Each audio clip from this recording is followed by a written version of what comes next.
This fly, we're gonna start out here on a size 14 Perdi-Jig hook.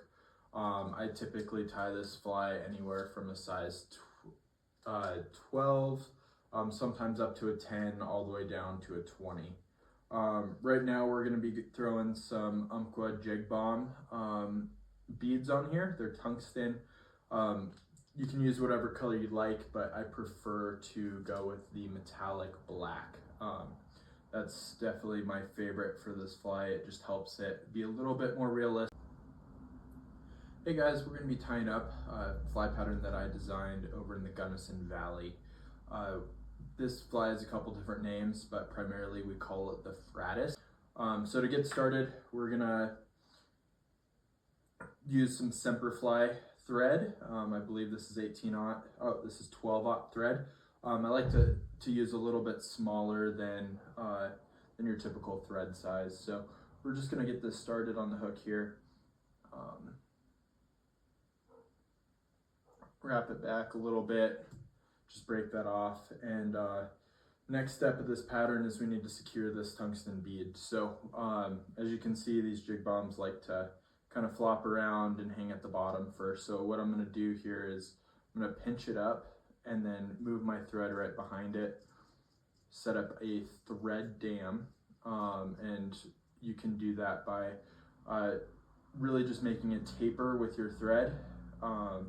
So if you can see, I'm going up and down, kind of making a smooth taper, and that'll keep your thread from coming out of place, and then securing your bead to the eye of that hook.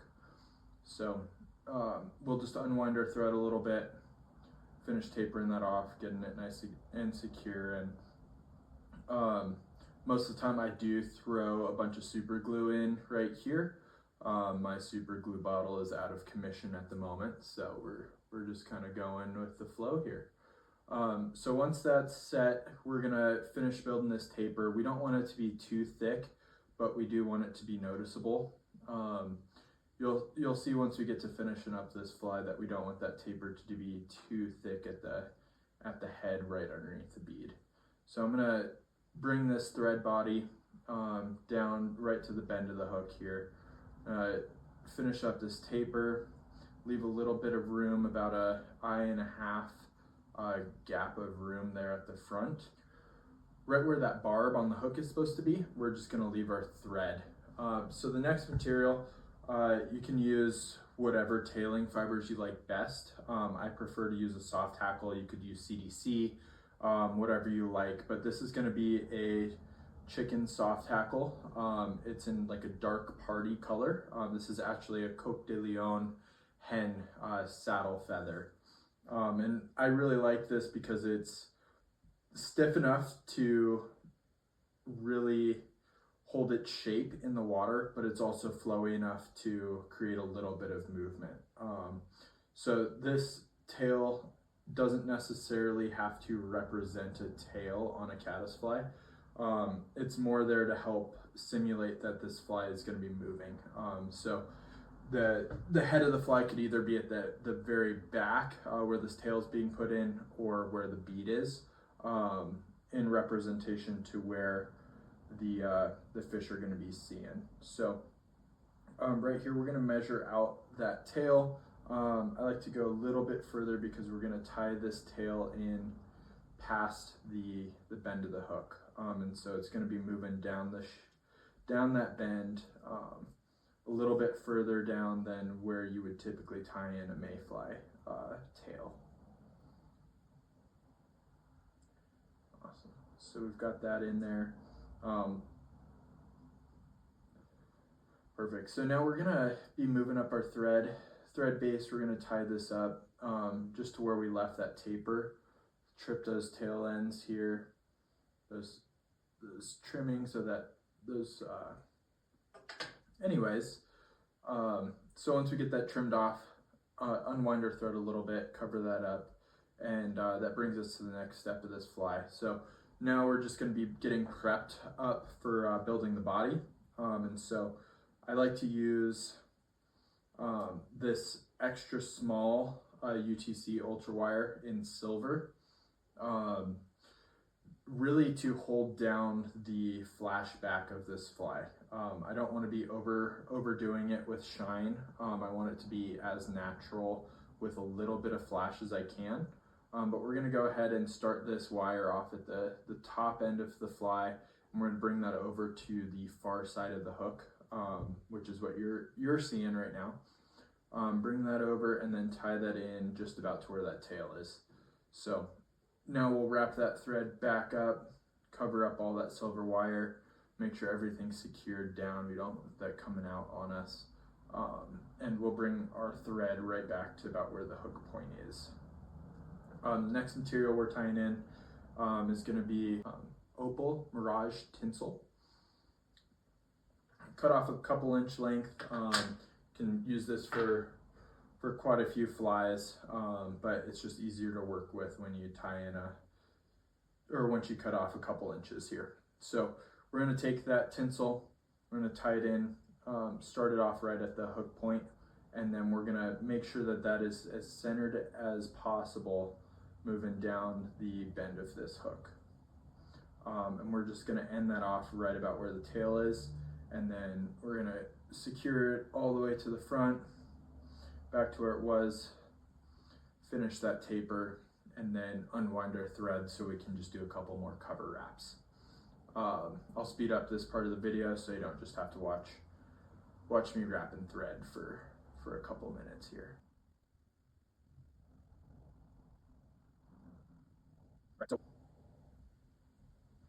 Alright, so what we've done there is create a smooth tapered body.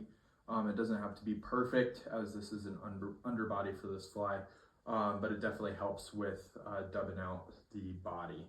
So our next material, I absolutely love this dubbin here. It's the SLF Squirrel dubbing in spiky. This one is going to be in your light olive color, or just your olive, excuse me.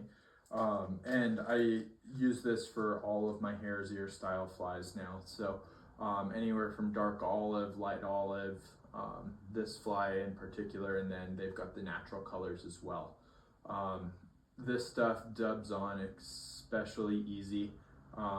If you can see here, I've got a pretty tight dubbing noodle, and it brushes out fantastically and creates a super buggy look. So we're gonna start wrapping that up our thread base, and one thing I've learned from tying flies over the years is it's way easier to continue to add dubbin rather than trying to take it off once you've put it on. So I'll take this slow, put it on in a few different dubbing noodles here, and I also don't have the tallest vise in the world, so it helps to go a little bit slower pace than trying to put my hand into the table.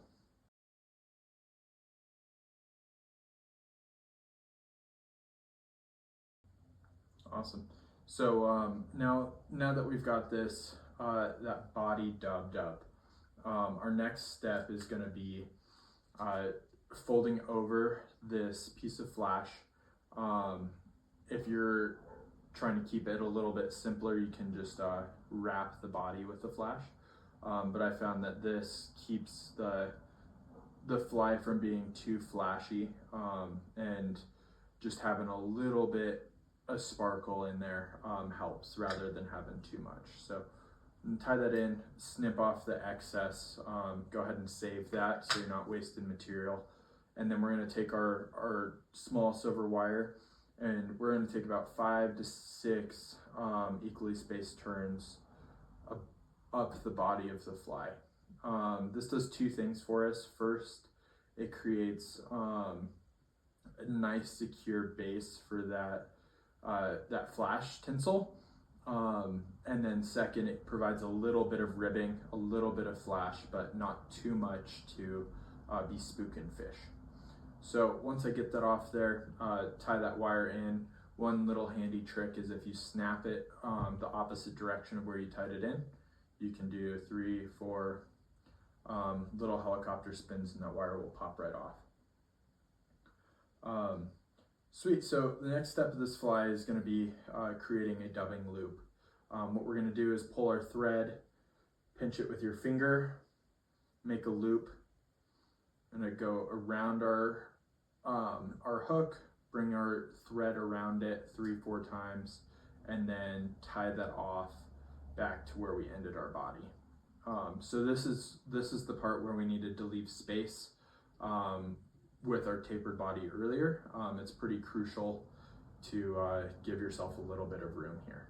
So I like to create that dubbing loop first, and then on my vise I just have a little knob. Put that thread down below if I don't drop it everywhere. Put that thread down below, let it hang there, and then get to moving on to our next material. So next material is going to be just some brown CDC. I particularly like this like light brown dun color for this fly. It's a little hard to come by, so any brown or darker olive, anything like that should work for you, but this is my go-to color here. So the next step, we're going to take our CDC feather and put that into your hackle pliers, or your hackle clamps. So Swiss CDC makes some great ones. These ones are by Loon. But what we're going to do here, now that we've got that secured, take some longer scissors and just trim right at the base of the hackle, or I mean of the stem there, and that'll leave us with just those loose fibers.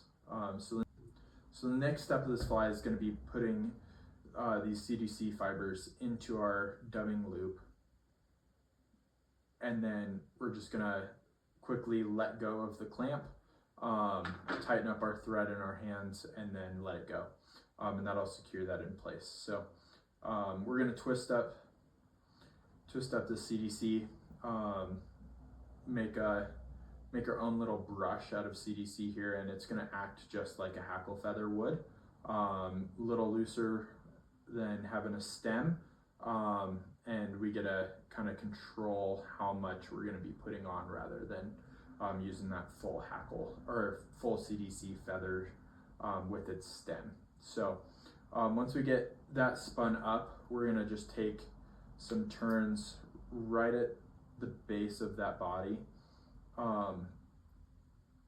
pushing that hackle, or the CDC hackle that we just made, backwards.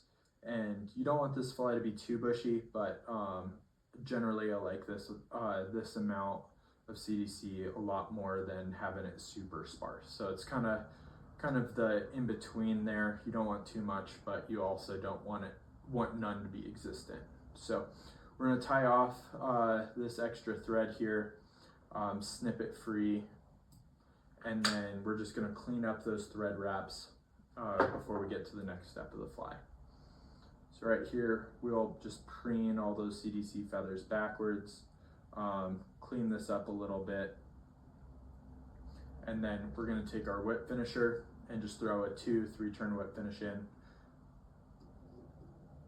snip this black thread, and we're going to grab a spool of UTC 70 denier in fluorescent pink. As far as creating hotspot goes, the fluorescent stuff from UTC has been my all-time favorite. I haven't found any other thread that pops as much as theirs, that's also as thin. So that's kind of where I pick their thread from. We're just gonna tie that in, and again, throw some super glue right here at the head of the fly, just really secure that in. But for the sake of the video, we're not going to do that step. And then we're just going to tie this back. It looks like it's going to be a really big hot spot here, but the next step of this fly is going to be throwing on some UV ice dub in brown. I've tried a lot of different ice dub colors, and I've settled on this one just because it gives you a little bit more focus as far as having that UV in there, but it's still pretty muffled compared to throwing like a UV shrimp pink or like a shiny red, something like that. So throw on a small dubbing loop or dubbing noodle, We're going to wrap that around here and just create a little bit of a thorax for this fly. So I'm going to add just a little bit more because we've got that tungsten drop bead on here. It gives us a little bit more space than if you're using slotted beads. You won't need to use this much dubbin if you're using a slotted bead. But we're going to make that nice and thick here, and then we'll just secure that end with a few more wraps of that thread. And so to make that pink hotspot, we're just going to throw in 2 to 3 5-turn whip finishes right at the bead here, and that's going to be giving us a nice pink hotspot, a little bit of flash, and overall a pretty dull body, which I think really helps when trying to imitate caddisflies. So snip that off. We've got a couple little extras here from when I tied that in. Clean this up just a little bit.